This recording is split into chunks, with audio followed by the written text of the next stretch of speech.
ไม่ทรงค้าเมื่อในเดมาลัดนี่ปัน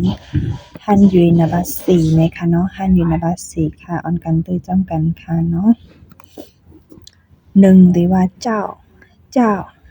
ตีว่าห้องนะคะเนาะ2什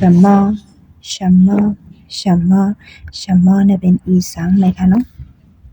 3名字เนี่ยเป็นจื่อนะคะเนาะนับ4ตีว่า姓เนี่ยเป็นจื่อคือนะคะเนาะนับ5哥哥เนี่ยเป็นปีใจนะคะเนาะนับ6เจจะเป็นปีสาวนะคะตั้งแต่ในได้เป็นจื่อและจื่อคือนะคะเนาะจันจื่อคือจันนะคะเนาะ长จื่อคือ长นะคะเนาะวันเฉาหมิงจื่อวันเฉาหมิงนะคะเนาะ李小玲จื่อ李小玲นะคะเนาะวันเฉาลี่จื่อวันเฉาลี่นะคะเอาค่ะออนกัน10ด้วยจำกันแทงนะคะเนาะแล้วหัวข้อมันดีว่า你叫什么名字นะคะเนาะจื่อสู่ห้องอีสังนะคะเนาะเอาค่ะตั้งแต่ในดีว่า你姓什么ดีว่าจื่อคือสู่จื่ออีหังนะคะเนาะ我姓文จื่อคือค่ะเป็นวันห้องว่าวันออนะคะเนาะ他姓什么จื่อคือเขาห้องว่าอีสังนะคะเนาะ他姓张จื่อคือเขาห้องว่าจังนะคะออก老师姓什么จื่อคือเสียหมอสอนห้องว่าอีสังนะคะเนาะ老师姓常จื่อคือหมอสอนห้องว่า长นะคะเนาะตั้งแต่ในทางกะ你哥哥叫什么名字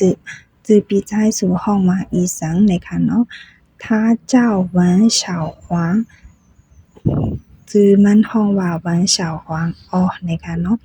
ตั้งแต่ในจำได้ว่า你姐姐叫什么名字จื่อปีสาวสู่ปีหน้าสู่ห้องว่าอีสังนะคะเนาะ他叫李小玲นะคะเนาะจื่อมันห้องว่า李小玲นะคะ你叫什么名字จื่อสู่ห้องว่าอีสังนะคะเนาะ我叫文小明จื่อค่ะห้องว่าวันเฉาหมิงนะคะเนาะเอาค่ะออนกัน10ด้วยจำกันแทงเลยค่ะเอาค่ะ我姓文จื่อคือค่ะเป็นหวังนะคะเนาะเจ้าวันเฉาหวางจื่อห้องว่าวันเฉาหวางอ้อนะคะ我弟弟叫วันเฉาหมิงน้องใจค่ะห้องว่าวันเฉาหมิงอ้อ我妹妹叫วันเฉาลี่น้องยิงค่ะห้องว่าวันเฉาลี่อ้อเอาค่ะออนกันดูด้วยจำกันแทงปอก1ค่ะเนาะ我姓文叫วันเฉาหวาง我弟弟叫วันเฉาหมิง